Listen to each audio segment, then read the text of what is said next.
নমস্কার। চলুন বাংলার রাজনৈতিক লড়াইয়ের একদম ভেতরে ঢুকে দেখা যাক। তো আমরা কথা বলছি ২০২৬ সালের পশ্চিমবঙ্গ বিধানসভা নির্বাচন নিয়ে, যাকে বলা হচ্ছে বাংলার লড়াই। একদিকে শাসক দল তৃণমূল কংগ্রেস আর অন্যদিকে চ্যালেঞ্জ ছুড়ে দিচ্ছে বিজেপি। মানে এটা ভারতের অন্যতম হাড্ডাহাড্ডি একটা রাজনৈতিক লড়াই, যেখানে জনসংখ্যার জটিল অঙ্ক আর হঠাৎ করে লক্ষ লক্ষ ভোটারের নাম বাদ পড়ার মতো ঘটনা পুরো ব্যাপারটাকে আরও জমিয়ে তুলেছে। প্রথমেই দেখা যাক এই লড়াইটা কতটা গুরুত্বপূর্ণ।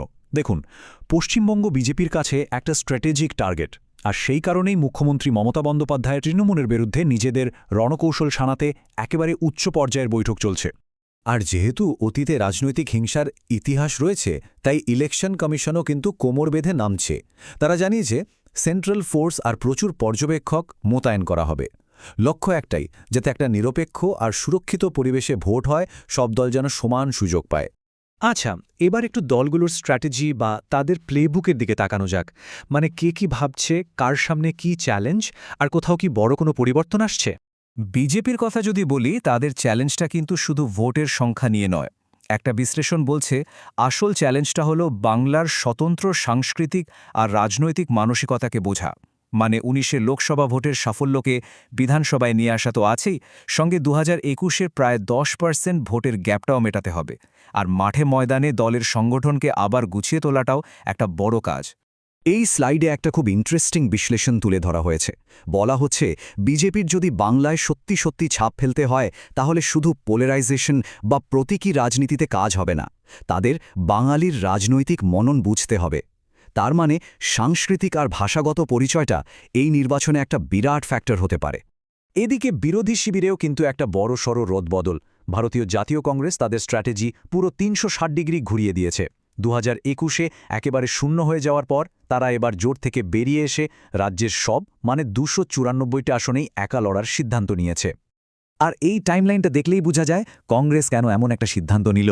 দেখুন, ২০০৬-এ একা লড়ে পেয়েছিল ২১টা সিট, ২০১১-তে তৃণমূলের সঙ্গে জোটে ৪২, ২০১৬-তে বামদের সঙ্গে জোটে ৪৪, আর ২০২১-এ বামেদের সঙ্গেই জোট করে একেবারে শূন্য।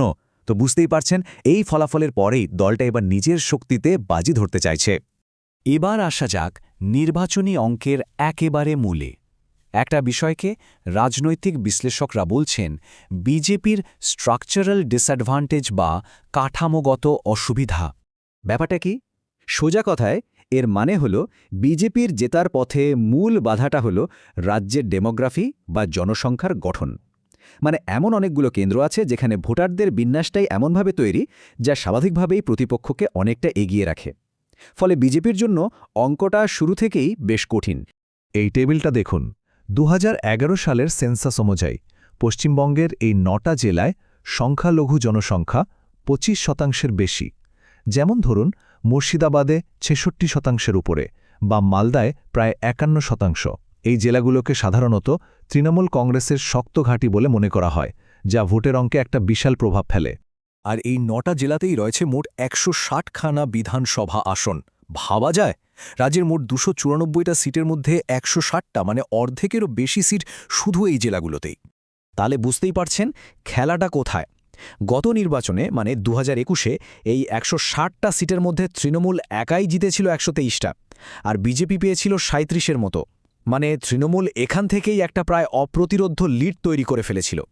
কিন্তু দাঁড়ান, এই সব অঙ্কের মধ্যে একটা বড় ওয়াইল্ড কার্ড ঢুকে পড়েছে, এমন একটা জিনিস যা পুরো খেলাটাকেই হয়তো বদলে দিতে পারে। আর সেটা হলো রাজ্যের ভোটার তালিকা থেকে বিপুল সংখ্যক নাম বাদ পড়া। ব্যাপারটা হলো একটা বিশেষ সংশোধনের পর পশ্চিমবঙ্গের মোট ভোটারের সংখ্যা হু হু করে কমে গেছে।